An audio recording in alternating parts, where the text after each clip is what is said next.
This is Al Brooks. Thank you for watching the Brooks Trading course. This is another in the series of videos on chart basics and price action. In this video, I'm going to be talking more about what exactly price action is, and then I'm going to move on to discussing the pain trade.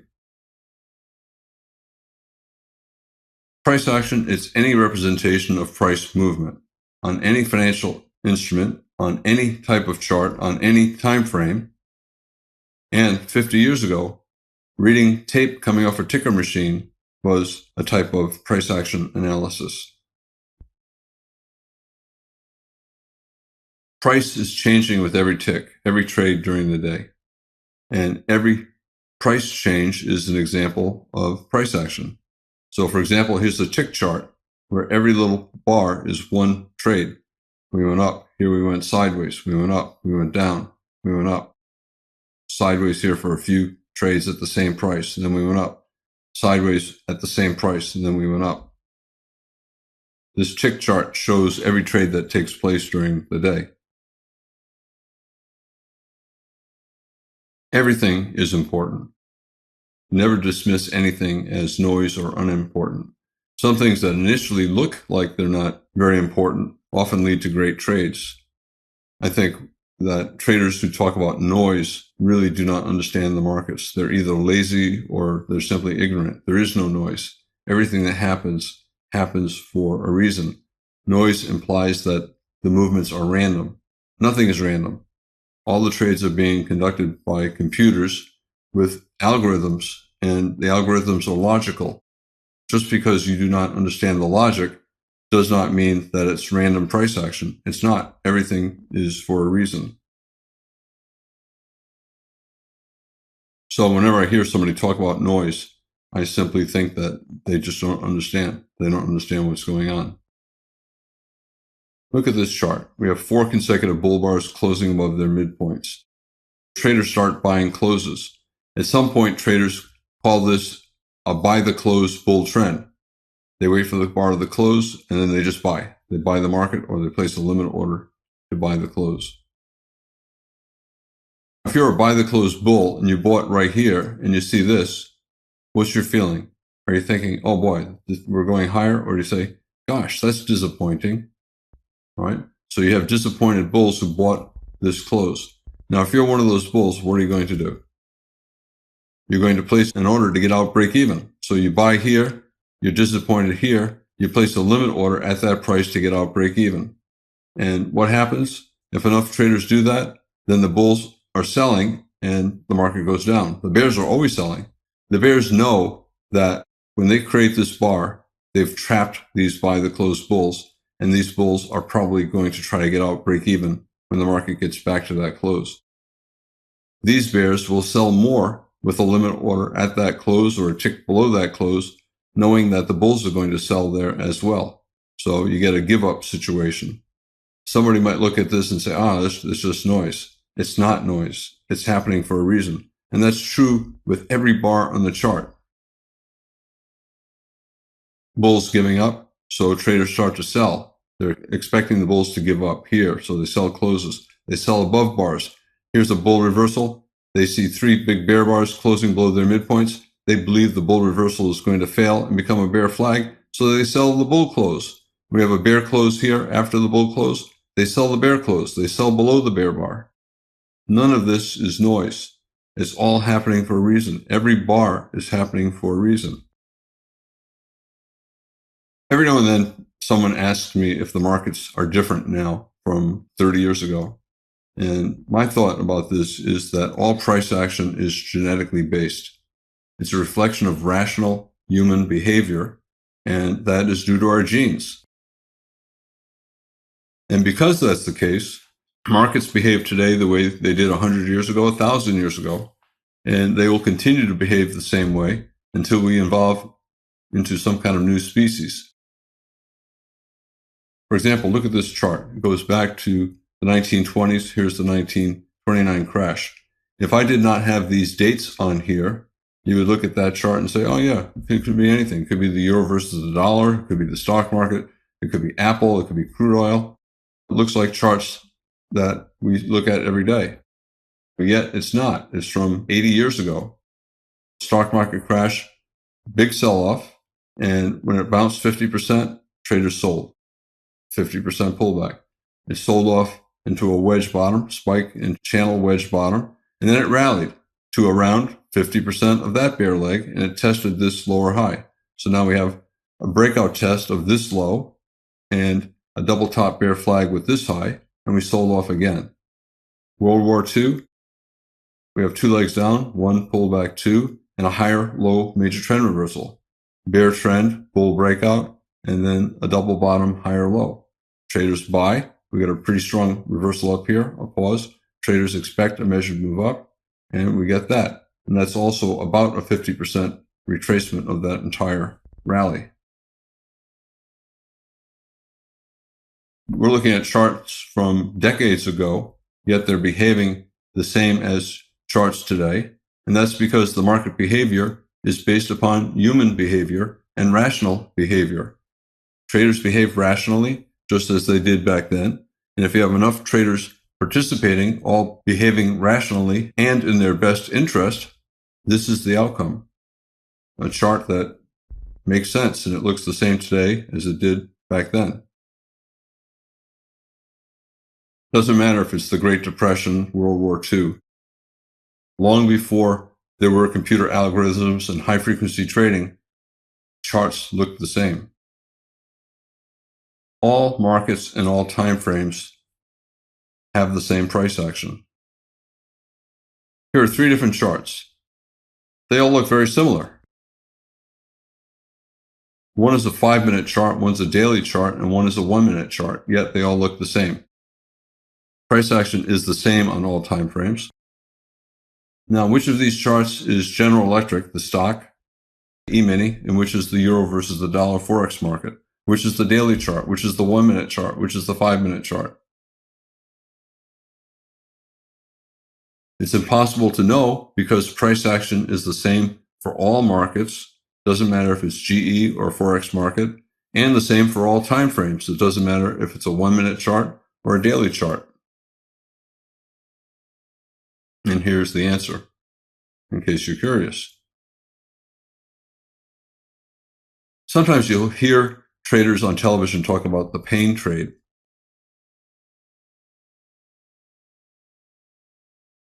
Beginners hate the pain trade. The pain trade is simply a low probability event.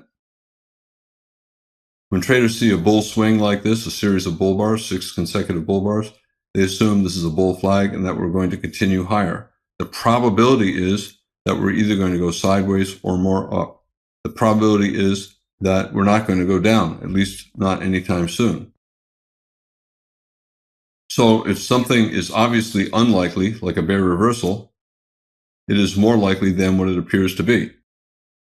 That's my general rule. When something is extremely obvious, like this is extremely obvious we're going up, then it's probably not as likely as it appears to be.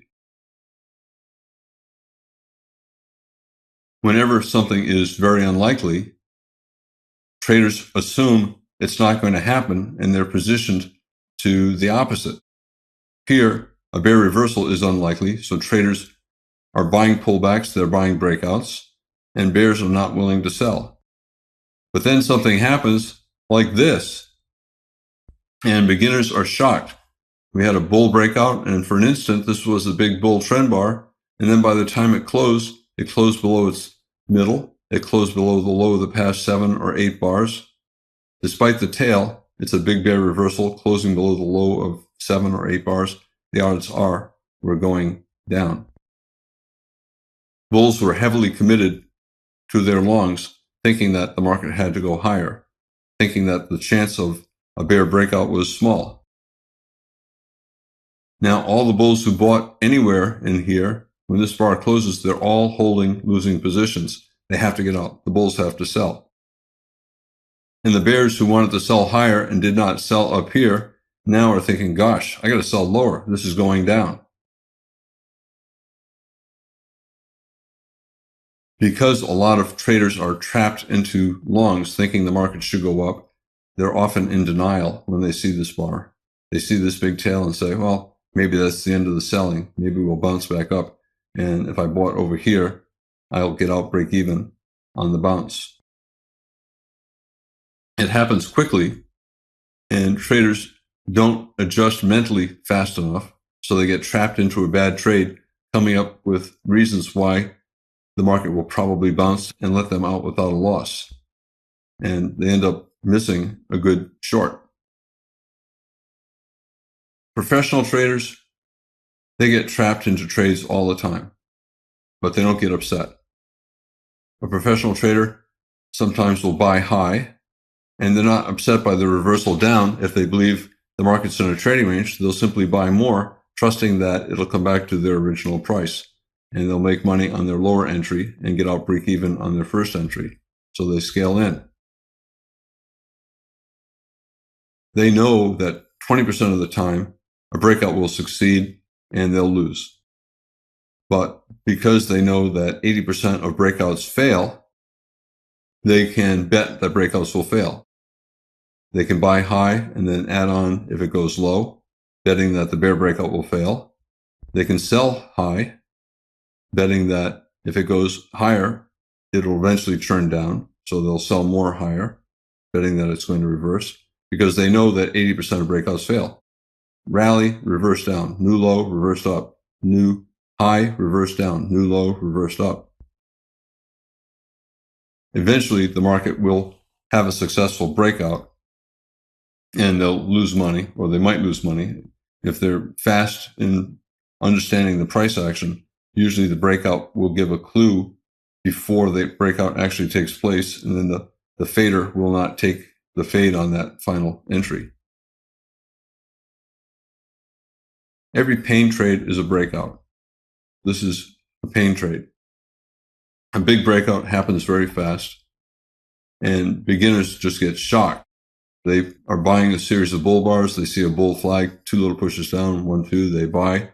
They see a big bull close, a bull breakout, they buy. And then as this is forming, they're shocked. They can't believe it's happening. They keep hoping that it's going to stop here. It's going to stop here. It's going to stop here. They keep relying on hope instead of objectivity, looking at this saying, we're going down. I got to get out. And a lot of times beginners will think it's a conspiracy. It's not fair. The institutions are conspiring with one another to steal my money. You don't have enough money for the institutions to care. All of us individual traders put together do not have enough money for the institutions to care. We are 5% of the market. The institutions are 95% of the market. That 95% cannot make enough profit off the 5%, so they don't care about us. Professional traders, they love these breakouts. Beginners get trapped and complain that life is not fair. Professional traders understand what's going on, and they see this and they say, oh, it's going down, I'm going to sell. When it's doing this, there's a very high probability that it's going to go lower. So they don't get emotional, they just sell for any reason. They sell as the bar is forming, they sell this close, they sell above this bar, betting the bull reversal will fail. They'll sell below this bar, betting that we're going lower. They're just very quick to make their decisions. They don't get emotional. They know the market's going down, so they just sell. We got a lot of small bars, sideways bars. We go down, we go up, we go down, we go up. We're in a trading range. Traders know that 80% of breakouts will fail, and that it's better to sell high above bars, sell above this bar, sell above these bars, and buy low, buy below that bar, buy below this bar, buy below that bar, betting that when the bars look like this and we're sideways, it's a trading range, and most breakouts will fail. If it tries to break out to the upside, it's going to fail, so look to sell. If it tries to break out the downside, you have to assume it's going to fail as well. But professional traders are also aware that sometimes you get an unexpected big breakout. Sometimes news happens, sometimes fundamentals suddenly change, and the market can change dramatically. Like here. Here, with this bar, a big bull bar closing above its midpoint, closing above the high of the past 20 bars, traders decide that the price is wrong. and it's quickly moving up to a more appropriate price.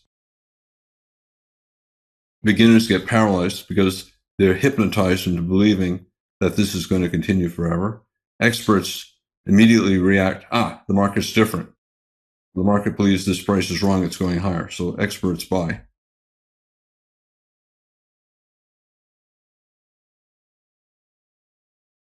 Here's a trading range. We have a bull breakout above the top of the range. And then we have a follow-through bar with a bull body. Traders believe the breakout has been confirmed and that the price is going higher, and that it probably will not reverse back into the range. A bear breakout, we have a bull channel and then a bear breakout. Not a particularly big bear breakout, but after you get 3 or 4 bear bars closing on their lows, the odds are we're going lower. And there's not going to be a reversal back up here to allow these bulls to get out without a loss. And then here we're accelerating to the downside, and we're probably not going to reverse back up into this attempt at a trading range.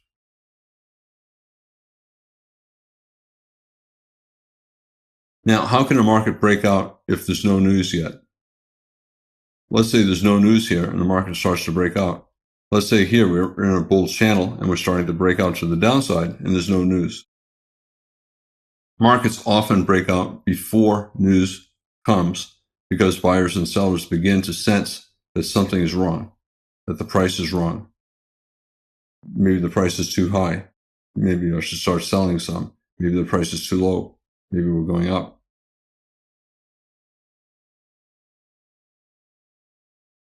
Maybe the trading range top needs to be higher to attract sellers. Maybe the trading range low is not low enough to attract buyers. Price leads fundamentals. So a lot of times before the news comes out, the market will start to move. I remember years ago when Ronald Reagan ordered the bombing of Gaddafi's compound in Libya. I was running radio ads for eye surgery because I owned a eye surgery center back in the 1980s. And I noticed that crude oil was starting to go up, but there was no news. And then all of a sudden, we hear about the bombing of Libya, and crude oil soared on the bombing. Everyone started listening to the radio, and all of a sudden, my radio commercial buy resulted in a huge increase in the number of patients. I made a lot of money off Reagan bombing Gaddafi. I don't know how much I made, but probably $20,000 or $30,000 from that. The point of the story, besides the entertaining aspect of it, is that crude oil started to go up before Reagan bombed.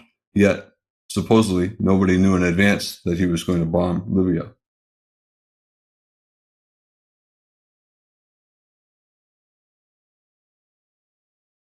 Here we have a fairly tight trading range. Bulls do not want to buy high. Bears do not want to sell low. So if it's low, it has to go up. If it's high, it has to go down. But sometimes what happens is bulls start buying at the top of the range, and they buy more as it's going up. And eventually, at some point, here and here, the bears start giving up.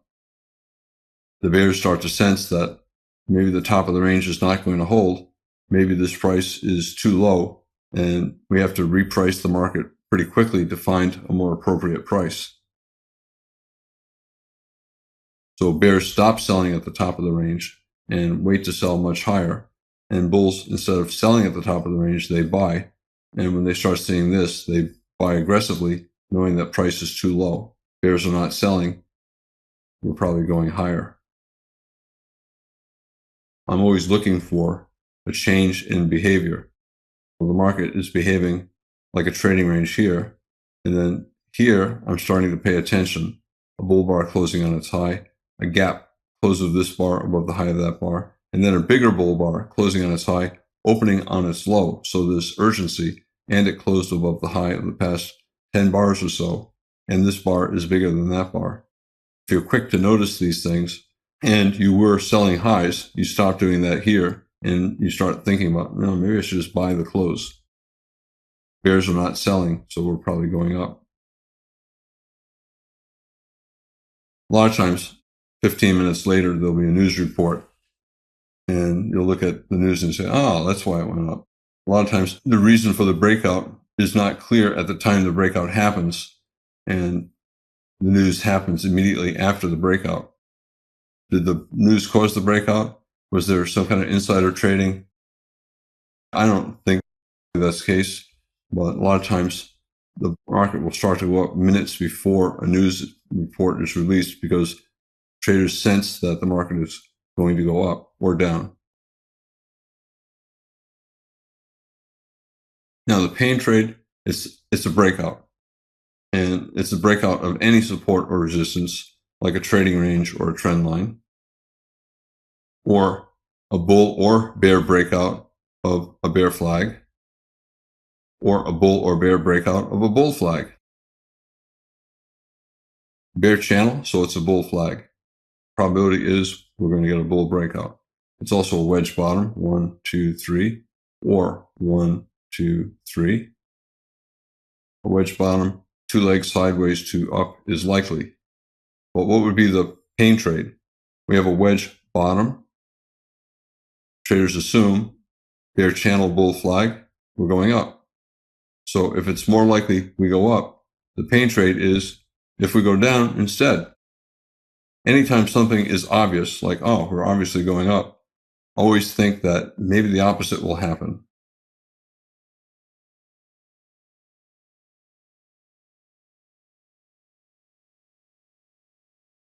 Since a bear breakout is unlikely, traders are expecting either a trading range or a bounce. If they get the bear breakout, then the bulls who are buying, expecting the bounce up to these lower highs, are trapped in, and they have to exit quickly. And the bears are trapped out. The bears want to sell up here at these lower highs. They're not expecting it to go down. They see the wedge. They expect 2 legs up. So both bulls and bears are expecting the market to go up. But instead we get this. A bear bar closing on its low. Second, third bear bar closing on its low. A gap between this high and that low. We're getting a bear breakout below a wedge bottom. That should not be happening, a low probability event. So it's a pain trade, and it probably will last more bars than what traders believe will happen. On every chart, any time frame, 90% of the bars are within trading ranges, like here and here. Only 10% of the bars on any chart are in a breakout, like this. During the breakout, traders believe the price is too high, and the market has to get down to some new level. Nobody knows exactly where it will be, but price is moving quickly to find a new range of fair prices. These breakouts only occur during about 10% of the bars on any chart. Markets are always constantly transitioning from trading ranges into breakouts, from breakouts into trading ranges.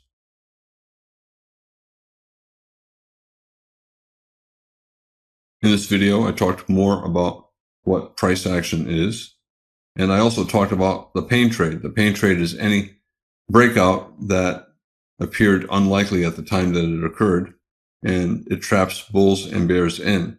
If you have a pain trade that goes up, you have bulls who are trapped out and they have to buy, and they end up buying higher. You have bears who are trapped in to a bad short, and they have to buy to get out of their shorts. And the opposite is true if there's a bear breakout. This is Al Brooks. Thank you for watching the Brooks Trading course. This is one of the series of videos on chart basics and price action.